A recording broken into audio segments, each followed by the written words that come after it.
I'd like to talk today about the two biggest social trends in the coming century and perhaps in the next 10,000 years. But I want to start with my work on romantic love, because that's my most recent work. What I and my colleagues did was put 32 people who were madly in love into a functional MRI brain scanner, 17 who were madly in love and their love was accepted, and 15 who were madly in love and they had just been dumped. And so I want to tell you about that first, and then go on into where I think love is going. What 'tis to love, Shakespeare said. I think our ancestors, I think human beings, have been wondering about this question since they sat around their campfires or lay and watched the stars 1,000,000 years ago. I started out by trying to figure out what romantic love was by looking at the last 45 years of research on just psychological research. And as it turns out, there's a very specific group of things that happen when you fall in love. The first thing that happens is what I call, a person begins to take on what I call special meaning. As a truck driver once said to me, he said, "The world had a new center, and that center was Mary Ann." George Bernard Shaw said it a little differently. He said, "Love consists of overestimating the differences between one woman and another." And indeed, that's what we do. And then you just focus on this person. You can list what you don't like about them, but then you sweep that aside and focus on what you do. As Chaucer said, love is blind. In trying to understand romantic love, I decided I would read poetry from all over the world. And I just want to give you one very short poem from 8th century China, because it's an almost perfect example of a man who is focused totally on a particular woman. It's a little bit like when you are madly in love with somebody and you walk into a parking lot, their car is different from every other car in the parking lot. Their wine glass at dinner is different from every other wine glass at the dinner party. And in this case, a man got hooked on a bamboo sleeping mat. And it goes like this. It's by a guy called Wan Chen. "I cannot bear to put away the bamboo sleeping mat. The night I brought you home, I watched you roll it out." He became hooked on a sleeping mat, probably because elevated activity of dopamine in his brain, just like with you and me. But anyway, not only does this person take on special meaning, you focus your attention on them, you aggrandize them, but you have intense energy. As one Polynesian said, he said, "I felt like jumping in the sky." You're up all night, you're walking till dawn, you feel intense elation when things are going well, mood swings into horrible despair when things are going poorly, real dependence on this person. As one businessman in New York said to me, he said, "Anything she liked, I liked." Simple. Romantic love is very simple. You become extremely sexually possessive. You know, if you're just sleeping with somebody casually, you don't really care if they're sleeping with somebody else. But the moment you fall in love, you become extremely sexually possessive of them. I think that is a Darwinian, there's a Darwinian purpose to this. The whole point of this is to pull two people together strongly enough to begin to rear babies as a team. But the main characteristics of romantic love are craving, an intense craving to be with a particular person, not just sexually, but emotionally. You'd much rather, it would be nice to go to bed with them, but you want them to call you on the telephone, to invite you out, etc., to tell you that they love you. The other main characteristic is motivation. The motor in the brain begins to crank, and you want this person. And last but not least, it is an obsession. When I put these people in the machine, before I put them in the MRI machine, I would ask them all kinds of questions. But my most important question was always the same. It was, what percentage of the day and night do you think about this person? And indeed, they would say, all day, all night. I can never stop thinking about him or her.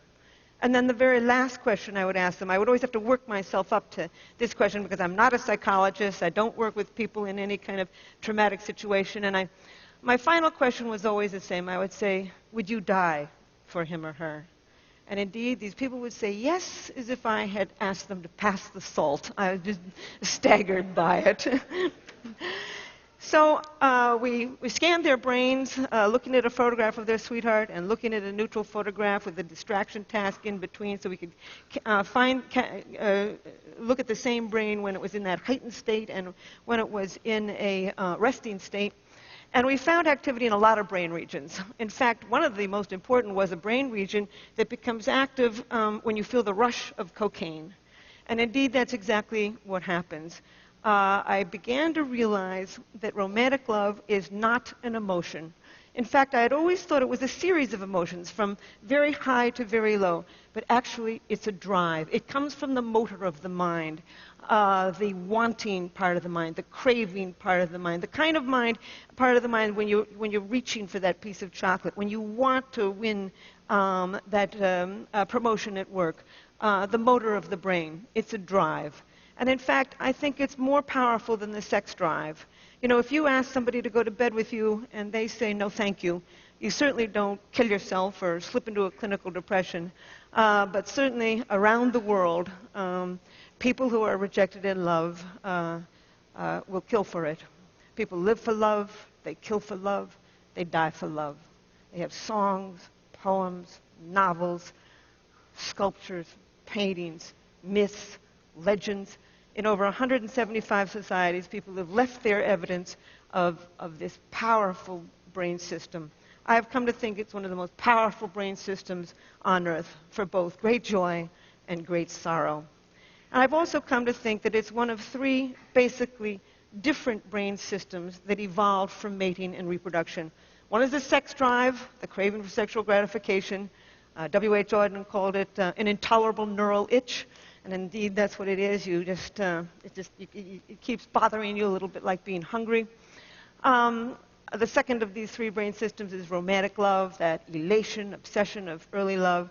And the third brain system is attachment, that sense of calm and security you can feel for a long-term partner. And I think that the sex drive evolved to get you out there looking for a whole range of partners. You know, you can feel it when you're just driving along in your car. It can be focused on nobody. I think romantic love evolved to enable you to focus your mating energy on just one individual at a time, thereby conserving mating time and energy. And I think that attachment, the third brain system, evolved to enable you to tolerate this human being at least long enough to raise a child together as a team. So with that preamble, I want to go into discussing the two most profound social trends, one of the last 10,000 years, and the other certainly of the last 25 years, that are going to have an impact on these three different brain systems: lust, romantic love, and deep attachment to a partner. The first is women moving into the workforce. I've looked at 130 societies through the demographic yearbooks of the United Nations, and everywhere in the world, except for actually 129 out of 130 of them, women are not only moving into the job market sometimes very, very slowly, but they're moving into the job market and they're very slowly closing that gap between men and women in terms of economic power, health, and education. It's very slow. For every trend on this planet, there's a counter trend. We all know of them. But nevertheless, the old Arabs say, the dogs may bark, but the caravan moves on. And indeed, that caravan is moving on. Women are moving back into the job market. And I say back into the job market because this is not new.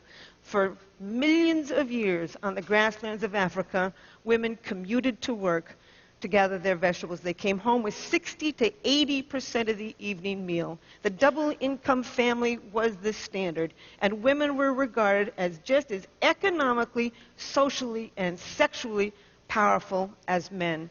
In short, we're really moving forward to the past. Then women's worst invention was the plow. With the beginning of plow agriculture, men's roles became extremely powerful. Women lost their ancient jobs as collectors, but then with the Industrial Revolution and the Post-Industrial Revolution, they're moving back into the job market. In short, they are acquiring the status that they had 1,000,000 years ago, 10,000 years ago, 100,000 years ago. We are seeing now one of the most remarkable traditions in the history of the human animal. and it's going to have an impact. I generally give a whole lecture on the impact of women on the business community. I'll only just say a couple things and then go on to sex and love. There's a lot of gender differences. Anybody who thinks men and women are alike simply never had a boy and a girl child. I don't know why it is that they want to think that men and women are alike. There's much we have in common, but there's a whole lot that we do not have in common. We are, in the words of Ted Hughes, I think that we were built to be, we're like 2 feet. We need each other to get ahead. But we did not evolve to have the same brain. And we're finding more and more and more gender differences in the brain. I'll only just use a couple and then move on to sex and love. One of them is women's verbal ability. Women can talk. Women's ability to find the right word rapidly, basic articulation, goes up in the middle of the menstrual cycle when estrogen levels peak, but even at menstruation, they're better than the average man. Women can talk. They've been doing it for 1 million years. Words were women's tools. They held that baby in front of their face, cajoling it, reprimanding it, educating it with words. And indeed, they're becoming a very powerful force, even in places like India and Japan, where women are not moving rapidly into the regular job market. They are moving into journalism.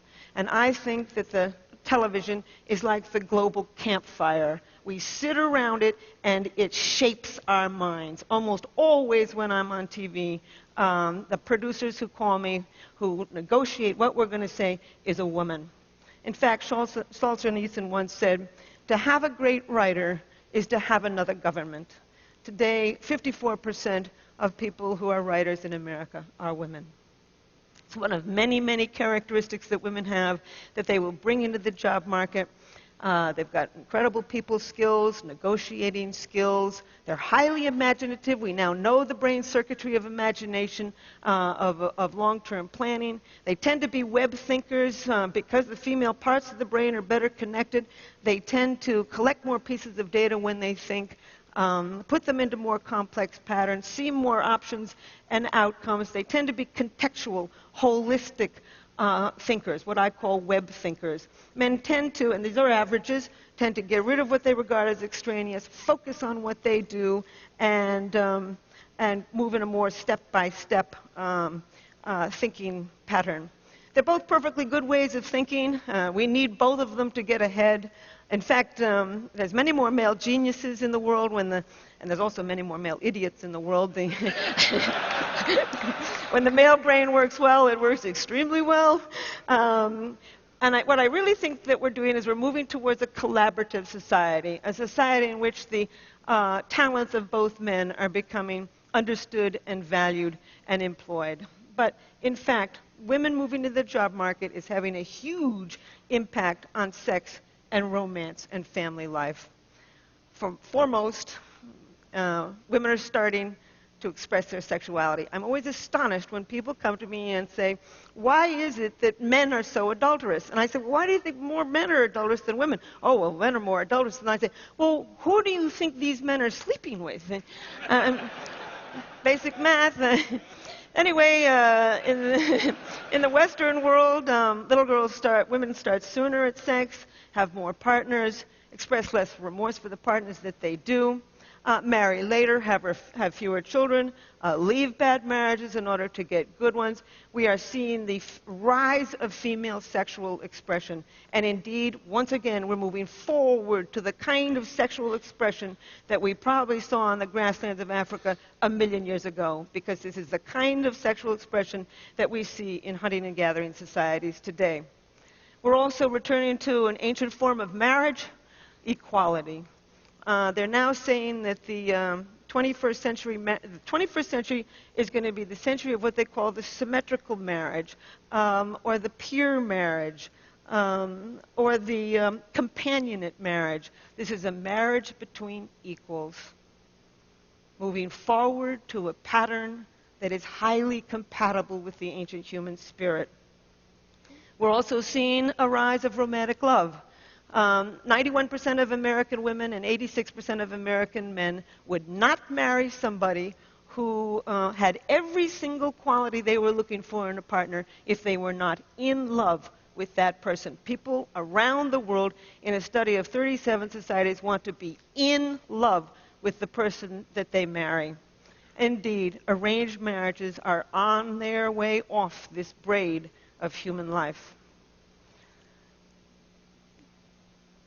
I even think that marriages might even become more stable because of a second great world trend. The first one being women moving into the job market. The second one being the aging world population. They're now saying that in America, that middle age should be regarded as up to age 85. Because in that highest age category of 76 to 85, only as much as 40% of people have nothing really wrong with them. So we're seeing this a real extension of middle age. And I looked, for one of my books, I looked at divorce data in 58 societies. And as it turns out, the older you get, the less likely you are to divorce. So the divorce rate right now is stable in America, and it's actually beginning to decline. It may decline some more. I would even say that with Viagra, estrogen replacement, hip replacements, and the incredibly interesting women. Women have never been as interesting as they are now. Not at any time on this planet have women been so educated, so interesting, so capable. And so I honestly think that if there really was ever a time in human evolution when we have the opportunity to make good marriages, that time is now. However, there's always kinds of complications in this. These three brain systems, lust, romantic love, and attachment, don't always go together. They can go together, by the way. That's why casual sex isn't so casual. With orgasm, you get a spike of dopamine. Dopamine is associated with romantic love, and you can just fall in love with somebody who you're just having casual sex with. With orgasm, then you get a real rush of oxytocin and vasopressin. Those are associated with attachment. This is why you can feel such a sense of cosmic union with somebody after you've made love to them. But these three brain systems, lust, romantic love, and attachment, aren't always connected to each other. You can feel deep attachment to a long-term partner while you feel intense romantic love for somebody else, while you feel the sex drive for people unrelated to these other partners. In short, we're capable of loving more than one person at a time. In fact, you can lie in bed at night and swing from deep feelings of attachment for one person to deep feelings of romantic love for somebody else. It's as if there's a committee meeting going on in your head as you are trying to decide what to do. So I don't think, honestly, we were an animal that was built to be happy. We were an animal that was built to reproduce. I think the happiness we find, we make. And I think, however, we can make good relationships with each other. So I want to conclude with two things. I want to conclude with a worry. I have a worry, and with a wonderful story. The worry is about antidepressants. Over 100 million prescriptions of antidepressants are written every year in the United States. And these drugs are going generic. They are seeping around the world.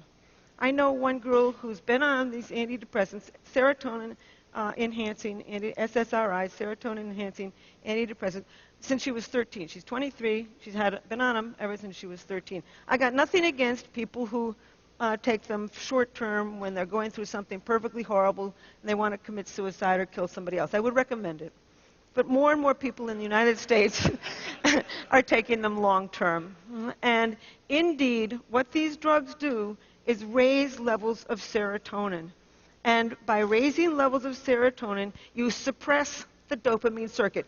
Everybody knows that. Dopamine is associated with romantic love. Not only do they suppress the dopamine circuit, but they kill the sex drive.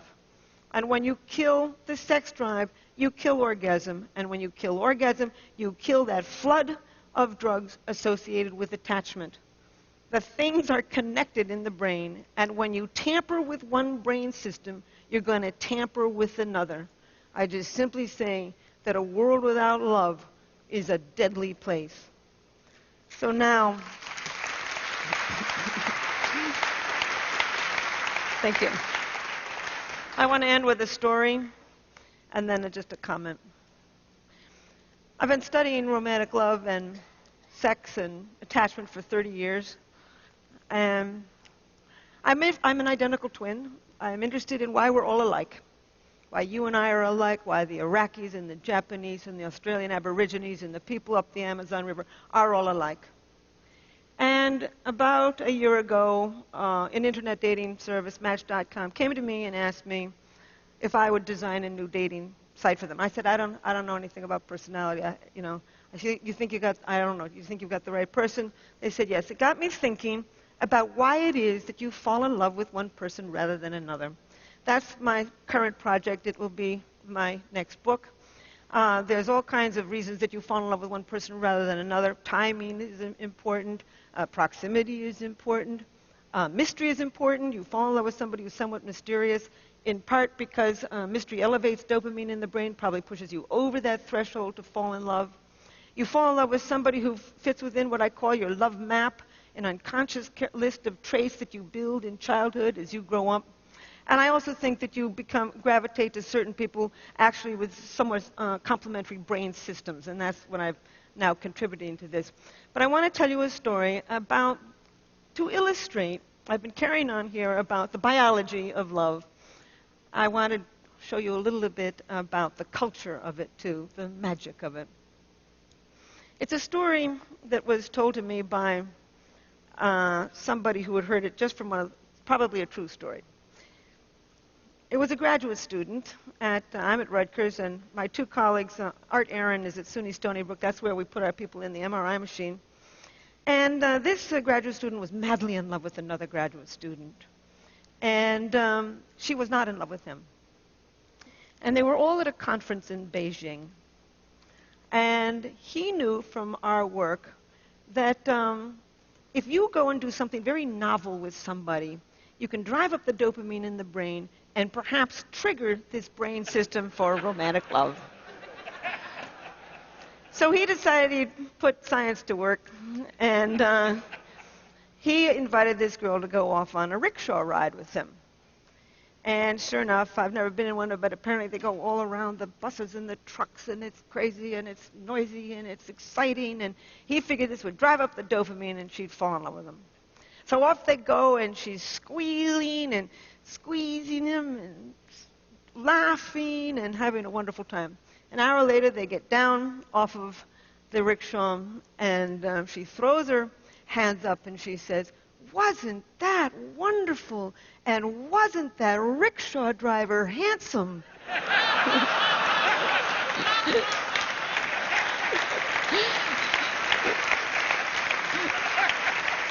There's magic to love.